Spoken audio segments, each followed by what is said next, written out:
Chairman Pakistan Tehreek Insaf Imran Khan ने एक बार फिर एहतजाज का ऐलान कर दिया। इमरान खान ने अपने खिताब में इंकशाफ किया कि उनका प्लान है कि 27 तारीख से दोबारा पकड़ धकड़ शुरू की जाए। पीटीआई चेयरमैन ने ये भी कहा कि निगरान हुकूमत में अभी तक नून लीग का कोई बंदा नहीं पकड़ा गया, लेकिन निगरान हुकूमत में हमारे 3000 कारकुनान गिरफ्तार किए। किसी निगरान हुकूमत में ऐसा जुल्म नहीं हुआ जैसे अब हो रहा है।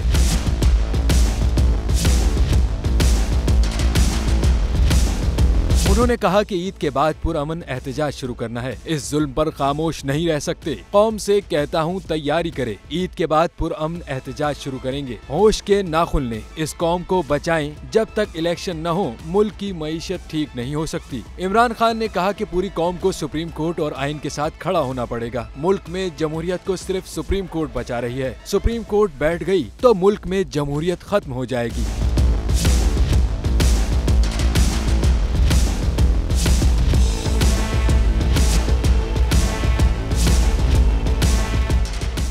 हवाए नफ्स की है हुक्मरानी, लुटेरा कर रहा है पासबानी। बोल न्यूज के मार्केटिंग हेड आकाश राम ताहाल लापता, तफ्तीशी इदारे जवाब देने से कासिर। अहले खाना परेशान, बेटे की जुदाई में माँ गम से निढाल।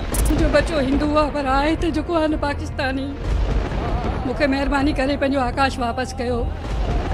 हुकूमत से बेकसूर और मुहिब्बे वतन बेटे की बाजियाबी के लिए फरियाद। समी इब्राहिम और सिद्दीक जान का सुप्रीम कोर्ट के बाहर एहतजाजी कैंप का ऐलान कि सोमवार के दिन से हम सुप्रीम कोर्ट ऑफ पाकिस्तान के सामने कैंप लगाएं और हम सब सुप्रीम कोर्ट ऑफ पाकिस्तान के सामने बैठ जाएं और उस वक्त तक नहीं उठेंगे जब तक आकाश वापस नहीं आए। मुश्किल की इस घड़ी में आलमी मीडिया ने भी उठाई आवाज। CNN, आज तक, इंडिया टुडे, टाइम्स नाउ समेत आलमी मीडिया ने आकाश राम के अगवा के खिलाफ दिया बोल का साथ। उफ क्या जुल्म है, बोल इंसाफ का मुंतजिर।